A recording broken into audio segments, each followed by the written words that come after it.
Now, President Obama is getting ready to address the nation to try to convince skeptics that the nuclear deal with Iran is the right deal.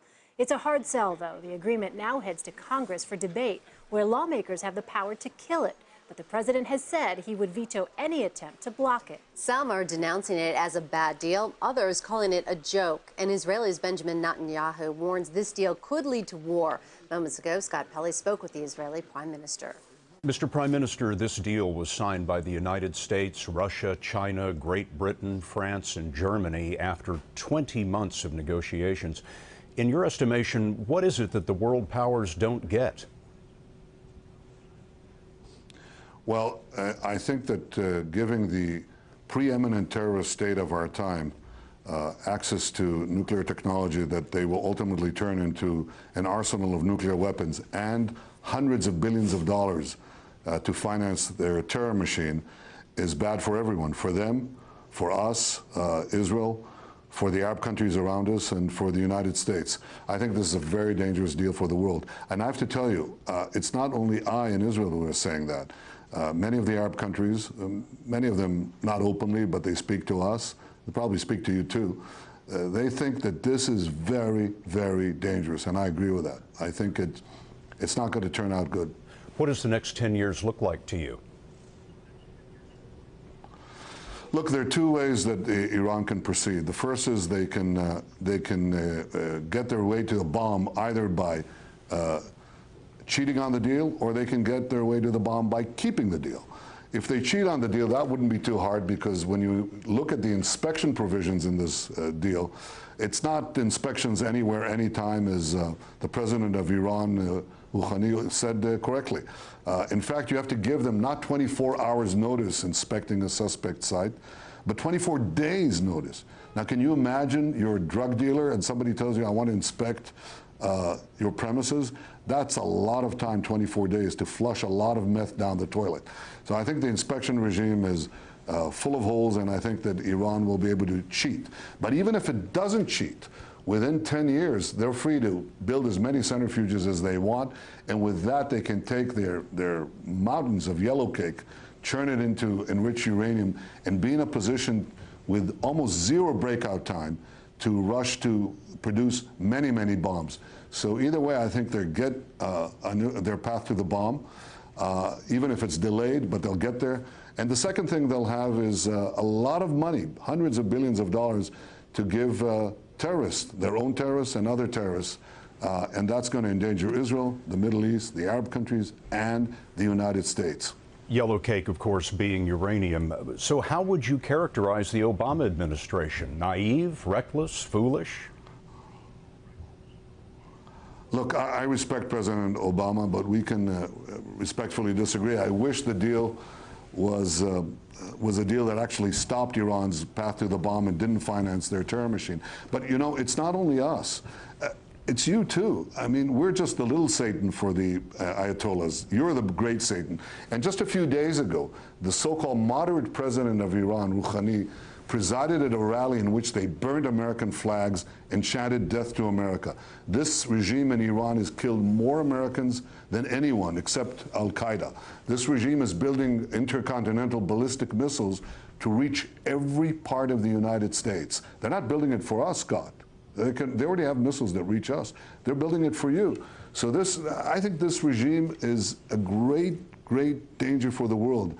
And I think that to give them to relieve them of all these constraints on their nuclear infrastructure and give them hundreds of billions of dollars without having any change in their policy and in their behavior is a mistake.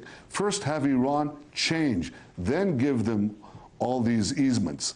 If Iran wants to be treated like a normal country, let it first act like a normal country. And that's the great flaw in this deal. It's a bad, bad deal. You talk about the agreement making it easier for Iran to achieve a bomb, but they have to give up 98% of their uranium. They have to cut their centrifuges that enhance uranium by 2/3, and they have to allow the nuclear inspectors into their facilities. How does that make it easier? And why isn't delaying a bomb a very good deal for Israel?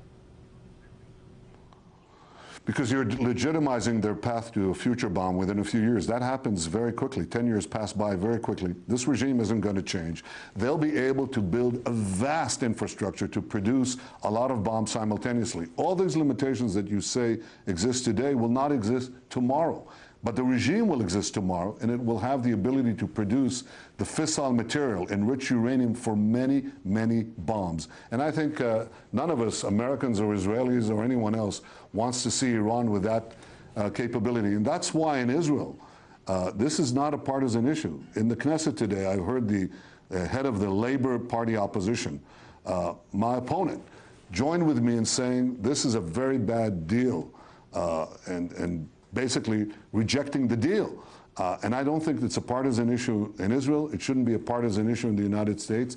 It's our common future. We have to protect ourselves against something that will give the #1 terrorist state of our time the means to inflict the greatest terror of all, nuclear terror.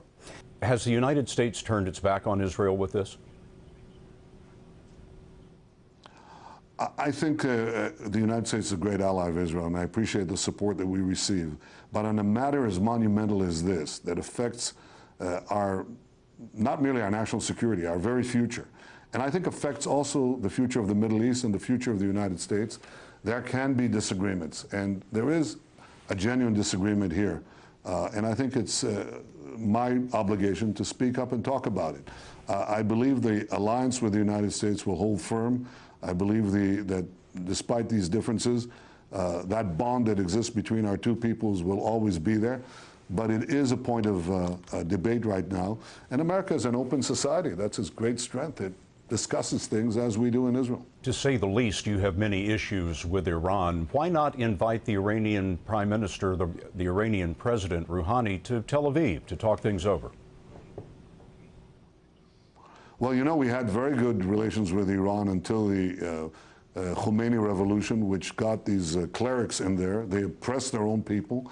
They hang people in public cranes. They oppress women, minorities. And at the same time, they decided that they want to wipe Israel off the map. If somebody says, I'm going to destroy you, what you want to do is make sure they can't. So it's not a question of not talking to the Iranians. It's a question of what they say about us. I'd love to see a change of policy in Iran. I'd love to see a change of attitude in Iran. I'd love to see them stop the terrorism that they're plying everywhere, from Yemen to the Golan Heights, to our border with Lebanon, to Libya, everywhere. They're everywhere. And they even tried to assassinate this same regime, the Saudi ambassador to the United States. It's curious that under this agreement, the head of the Iran terror organization, Al-Quds organization, Qasem Soleimani, sanctions are removed from him. So, you're giving them the head of the Iran nuclear program, Fakhrizadeh, sanctions are removed from him. It's hard to understand how Iran is given, a lot of leeway in the nuclear field, a lot of leeway in the terror field, and this will produce peace. I think it'll produce the opposite of peace. And indeed, Iran has been the enemy of peace for everyone in the Middle East, and they're the enemy of peace in the world. They're your enemies. Don't empower your enemies. Don't let them have their yellow cake and eat it too. Two quick points, Mr. Prime Minister. Will you personally lobby the U.S. Congress against this deal? Look, I speak to everyone who is willing to listen. I'm speaking to you, and I'm speaking in every channel that I can speak to, because I think this is so important for the future of our world. And that's something that I feel is my obligation to do, because frankly, I think this is a stark mistake. I think it's something that will be seen to be a mistake a lot quicker than people think, because Iran is going to get its cash, a cash bonanza, with which hundreds of billions of dollars with which to fuel the terrorist organizations that it directly controls. That's the point I'm making to everyone, as I'm making now. And finally, Israel reserves its right to take military action. Well, I'll ask it this way. What would America do if you had a government that says, we're going to destroy you, we're going to wipe you off the face of the earth? Obviously, you have a right to defend yourselves. We have that right. It's always before our eyes, and we'll exercise it as needed. Prime Minister Benjamin Netanyahu of the State of Israel, who after this term will become the longest serving Prime Minister in the history of Israel. Thank you very much, Mr. Prime Minister. Thank you. It's quite a job, I can tell you that. Thank you. More on the fallout.